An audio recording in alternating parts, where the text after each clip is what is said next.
through the storm. The wayward generation was urged by God's messenger to reach out for life. It will be the same in our day. Matthew 24:14, and this gospel of the kingdom will be preached in all the world as a witness to all the nations, and then the end will come. So Jesus saw our last days, Luke 21:26. Our age is an age when men's hearts, failing them from fear and the expectation of those things which are coming on the earth. This fear is not the lot of simple-minded, superstitious people. The scientists, the thinkers, the world statesmen fear an unknown but menacing future.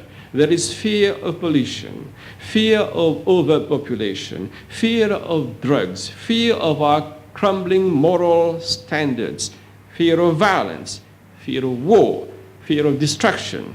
Add to this list the individual and more personal fears for family, health, survival in the world of plenty where inflation threatens to forbid men's enjoyment of God's bounties. If there is any hope of deliverance for our world, that deliverance must come from above. It will never come from our politicians or United Nations or any other organization for that matter. One day, a hunter in a red cap and coat was stalking deer on a heavy forested slope. And suddenly a fire began to sweep up the hill. It came nearer and nearer. And the hunter retreated as far as he could, but at the top of the hill, he found himself on the edge of a 2,000-foot precipice. What is he to do? With this before and the fire behind him, what could he do? To jump off the edge meant certain death. To stand there would be far worse. He would be burned alive. But in the extremity, there was unexpected help. The eye of a friendly fire watcher looked down from a still high elevation and seen him, and recognizing his plight, radioed headquarters for a helicopter. In the very nick of time, the machine came hovering over the head of the seemingly doomed man. A rope was dropped, and the hunter eagerly reached out for life. Strong hands from above were reaching down to clasp his, and he was saved. Our only hope, friends, of deliverance can only come from above. Jesus promised, John 14, verse 3, I will come again, and I will receive you to myself. Reaching out for life means taking hold of the outstretched hand of Jesus, our Redeemer, and permitting him to prepare us for the great day of his coming, which is near at hand. The author of life stepped into the program and took charge of the final act back in Noah's day. And we can expect that he will do exactly the same as he's promised in our own generation. When Jesus Christ came to earth the first time, every hand sincerely reached out for life found it. There were miracles of physical healing, but the greatest miracles of all were the higher healing of the soul, deliverance from the shackles of sin. And so when Jesus walked among men, the fame of the preacher healer spread very rapidly, and crowds gathered around him. Doubtless many came out of curiosity, hoping to see firsthand the evidence of his supernatural power, but others came driven by the sense of personal need. These invariably were blessed, they were healed, satisfied, filled with joy. Mark 5, verses 26 to 34. This gospel relates to the experience of a needy woman who joined the crowds with a fond hope and a great need.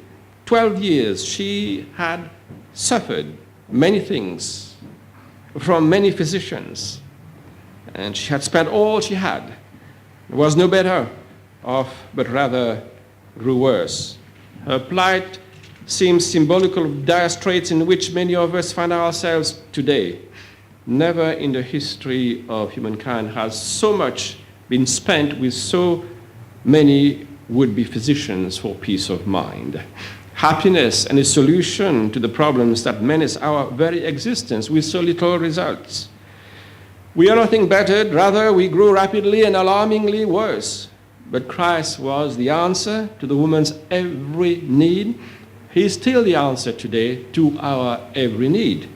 The woman determined to reach out with the trembling hand of faith for life. It was far from easy to get near to Jesus, as you can appreciate. Even when he was walking through her home village, it was quite impossible. It seemed to secure a personal interview with him. So with crowds jostling each other to be near him, to see him, it was only with great difficulty that she finally managed to get close enough to reach out and just touch the hem of his robe. Immediately, the healing virtue flowed. She knew that her body had been healed of that plague at the moment of contact. And Jesus knew too. Who touched my clothes? He demanded. Well, any number of people in this jostling throng must have done that, the disciples asserted. How can you ask and how can you tell who touched you in such circumstances? But Jesus was thinking of a different kind of touch. He had felt and responded to the touch of faith. We can touch the Christ in history, in art, in literature, in philosophy, and in lots of other ways, and yet remain unsaved. It is the touch of faith that heals. None who have ever reached out for life with the hand of faith have failed to find a strong hand waiting in the darkness to clasp theirs. Daughter, your faith has made you well. Go in peace and be healed of your afflictions. But we each have a need, a great need. But thank God there is an answer, Christ. It is time for us as individuals as well as our church to reach out in faith and grasp the hem of his garment, lest we perish, victims of our own delusions and devices. How does heaven view our condition? And what would our God say if he set out to describe it right now? What language would he employ to awaken our conscience to a sense of our tragic need? We may very well find the answer by reading God's indictment, perhaps, to his own people, Israel, in comparable period of individual carelessness and national apostasy. It's not only important that we realize our need, but we must be aware of and accept heaven's provision to meet it. We can reach out for life and find it. God has a sure cure for the disease of sin. It is the only known cure, and therefore our only hope. We cannot choose from a list of antibiotics. Won't work. There is only one and only one that will meet our need. But one is all we need when he is the right one. Years ago, before pastors' treatment for rabies had become generally available, a mad dog in a remote community bit a young man and a young woman. And so to obtain treatment will require a long, inconvenient trip to a distant city. The owner of the dog offered both of the victim the trip to the city for treatment with all expenses paid, or a lump sum of $500 each in settlement. So the young woman decided to go for the treatment.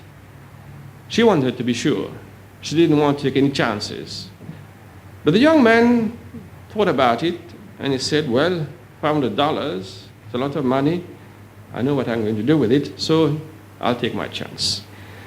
Now, with rabies, as you can appreciate, there's only one cure. And to be effective, as a matter of fact, has to be administered before the symptoms occur.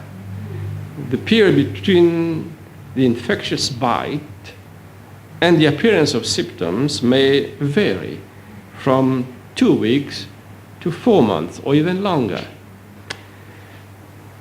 So safety requires administration of the cure without delay.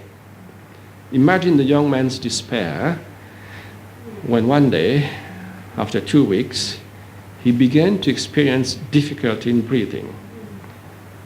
Could this be the beginning of rabies? Then came muscle spasms and paralysis. By now, they were the sure symptoms of the disease. No mistake about it now.